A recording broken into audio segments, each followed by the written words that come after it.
Alkitab tetap ada, meski banyak upaya untuk mengubah isinya. Ancaman. Ancaman dari luar seperti kerusakan dan tentangan tidak dapat melenyapkan Alkitab.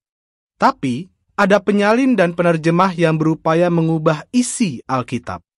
Kadang, mereka mencoba membuat Alkitab mendukung ajaran mereka, bukannya menyesuaikan ajaran mereka dengan Alkitab. Perhatikan contoh berikut. Tempat ibadah. Antara abad keempat dan kedua sebelum Masehi, penulis Pentateuch Samaria menambahkan kata-kata di Keluaran 20 ayat 17, yaitu di Gunung Gerizim. Dan di sana engkau harus membangun sebuah mezbah. Orang Samaria berharap agar ayat itu bisa mendukung pembangunan bait di Gunung Gerizim. Ajaran Tritunggal. Kurang dari 300 tahun setelah Alkitab selesai ditulis, seorang penganut Tritunggal menambahkan kata-kata dalam 1 Yohanes 5 ayat 7, yaitu di dalam surga, Bapa, Firman, dan Roh Kudus. Dan ketiganya adalah satu. Pernyataan itu tidak ada dalam naskah asli. Bruce Metzger, seorang ahli Alkitab, berkata, mulai abad ke-16 dan seterusnya, kata-kata itu semakin sering ditemukan dalam naskah Latin kuno dan Latin Vulgata. Nama Allah. Banyak penerjemah Alkitab menjadikan tahayul orang Yahudi sebagai dasar untuk menghilangkan nama Allah dari Alkitab. Mereka mengganti nama Allah dengan gelar seperti Allah atau Tuan. Sebutan yang digunakan bukan hanya untuk pencipta, tapi juga untuk manusia, patung berhala, dan bahkan iblis. Yohanes 10 ayat 34 dan 35. 1 Korintus 8 ayat 5 dan 6. Dan 2 Korintus 4 ayat 4. Bagaimana Alkitab tetap ada?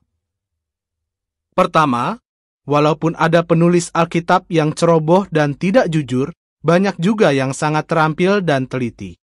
Antara abad ke-6 dan ke-10 Masehi, kaum Masoret menyalin dan membuat kitab-kitab Ibrani yang dikenal sebagai teks Masoret. Menurut informasi, mereka menghitung kata dan huruf untuk memastikan agar tidak ada kesalahan dalam penyalinan. Mereka juga menggunakan catatan pinggir untuk mencatat keterangan yang menunjukkan perubahan apapun yang mungkin dibuat dalam naskah. Kaum Masoret menolak mengubah naskah Alkitab. Profesor Moshe Goshen Goldstein berkata, bagi kaum Masoret, mengubah dengan sengaja adalah suatu kejahatan terburuk. Kedua, banyaknya jumlah naskah yang ada sekarang sebenarnya bisa membantu para ahli Alkitab menemukan kesalahan. Misalnya selama ratusan tahun, pemimpin agama merasa bahwa Alkitab terjemahan bahasa Latin mereka sesuai dengan naskah aslinya. Tapi di 1 Yohanes 5 ayat 7, mereka menyisipkan kata-kata yang salah, seperti yang disebutkan pada awal artikel. Kesalahan itu bahkan memengaruhi King James Version bahasa Inggris. Namun ketika naskah lain ditemukan, apa yang tersingkap? Bruce Metzger menulis, bagian di 1 Yohanes 5 ayat 7 tidak ada dalam semua naskah kuno. Syria, Koptik, Armenia, Ethiopia, Arab, Slavia, kecuali yang bahasa Latin. Karena itu, edisi revisi King James Version dan Alkitab lainnya telah menyingkirkan kata-kata yang salah itu. Apakah naskah yang lebih tua membuktikan bahwa isi Alkitab masih terpelihara dengan baik? Ketika gulungan Laut Mati ditemukan pada tahun 1947, para ahli akhirnya bisa membandingkan teks Masoret Ibrani dengan gulungan Alkitab yang ditulis lebih dari 1000 tahun sebelumnya. Seorang anggota tim dari gulungan Laut Mati menyimpulkan bahwa satu gulungan sudah membuktikan bahwa penyalinan naskah Alkitab selama lebih dari 1000 tahun oleh para penyalin Yahudi benar-benar akurat dan tepat. The Chesterbury Library di Dublin, Irlandia, memajang hampir semua papirus kitab-kitab Yunani Kristen. Ini termasuk naskah dari abad kedua Masehi yang dibuat kira-kira 100 tahun setelah Alkitab selesai ditulis.